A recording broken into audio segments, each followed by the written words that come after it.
Olá, o meu nome é Paulo Cogos e esse vídeo é a respeito do tema pena de morte. E eu faço especialmente para refutar os argumentos do Kim Kataguiri, que fez um vídeo tentando rebater os meus argumentos do meu primeiro vídeo sobre pena de morte. O Kim Kataguiri defende a minarquia, onde o Estado cobra imposto do povo para manter um aparato de justiça. Primeiro, trata-se de uma contradição em termos. Um sistema de justiça não pode viver de uma injustiça que é o roubo, e imposto é roubo.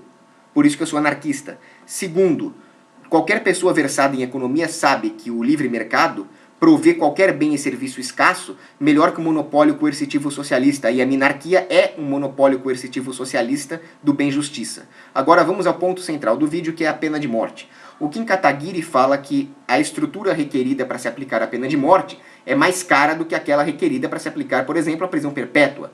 Primeiro, tendo já refutado a minarquia, num sistema anarcocapitalista onde tudo é privado, o consumidor decide se ele quer ou não pagar por um arranjo melhor. Cabe essa decisão de pagar mais caro ao consumidor, o preço é irrelevante.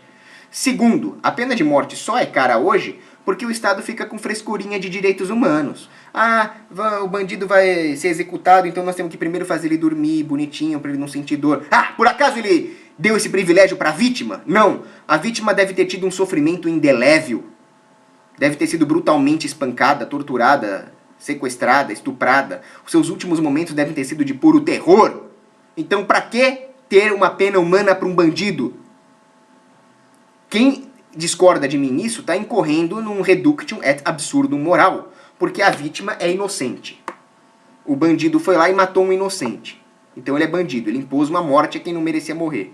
Dar para ele uma pena menor, mais humana do que o que ele fez com a vítima, é colocar o bandido num patamar moralmente superior à da vítima, o que não faz o menor sentido.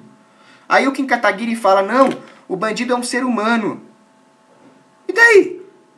Mais um motivo para se aplicar uma pena cruel nele, pelo seguinte, se o bandido é um ser humano, antes de ser bandido, ele tinha direitos e privilégios sobre todas as outras espécies da Terra.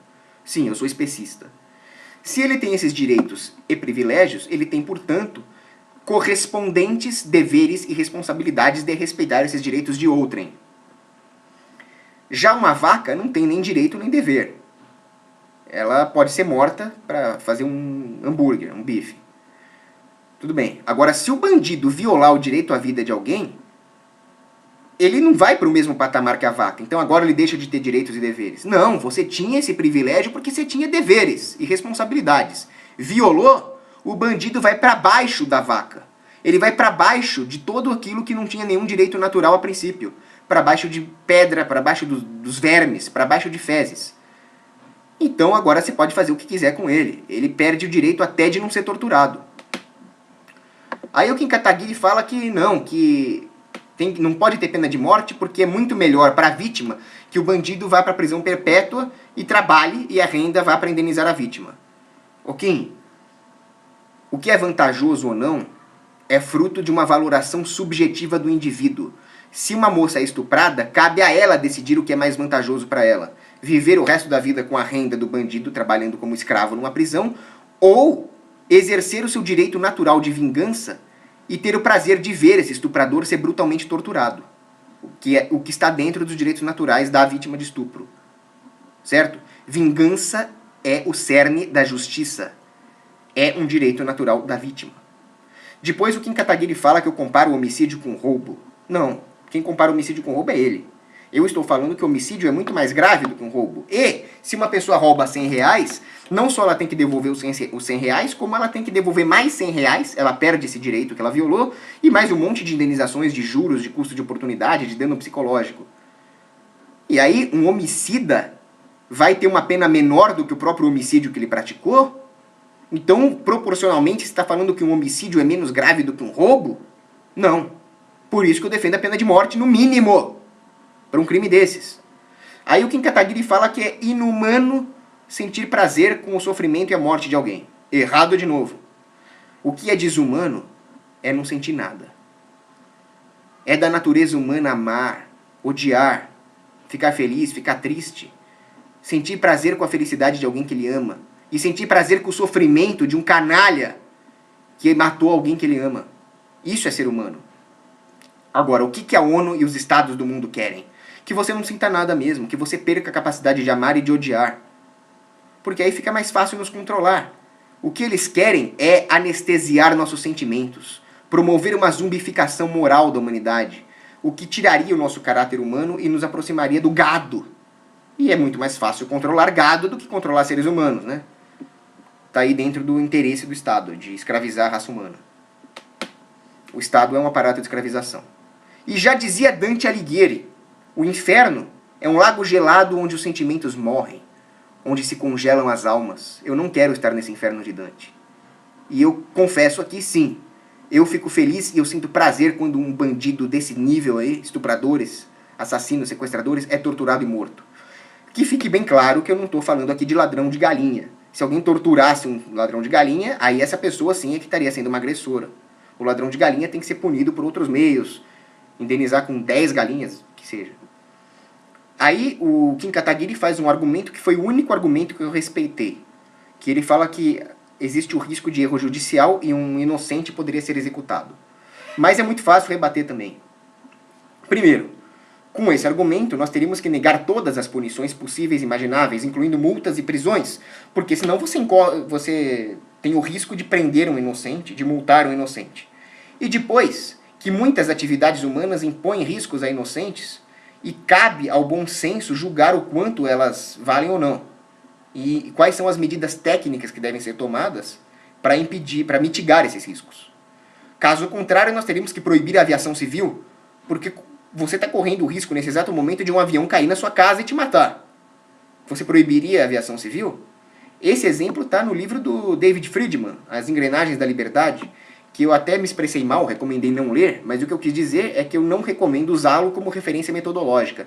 Mas é um exemplo muito interessante e cabe ressaltar também que o David Friedman defende a pena de morte. Então, a aviação tem que ser segura, o avião tem que ser seguro, você não pode fazer um avião chechelento. A pena de morte tem que ser aplicada com o devido processo, com muitas provas contra o assassino, mas ela tem que ser aplicada. Você não chegou a sequer arranhar o pilar ético sobre o qual repousa a minha defesa da pena de morte. Então, acabei aqui com os argumentos do Kim. Ele termina o vídeo falando uma frase do Gandhi: olho por olho e o mundo acabará cego.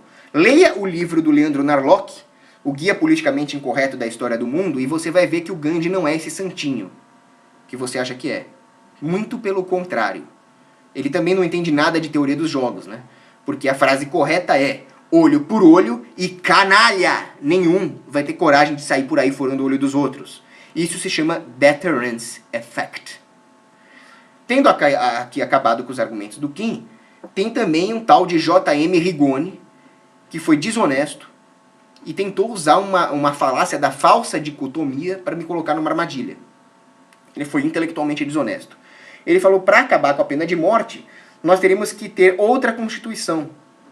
E aí nós estaremos sujeitos à Constituição dos petistas, que estão dominando o país, o esquerdismo está dominando o país, então você está defendendo o esquerdismo.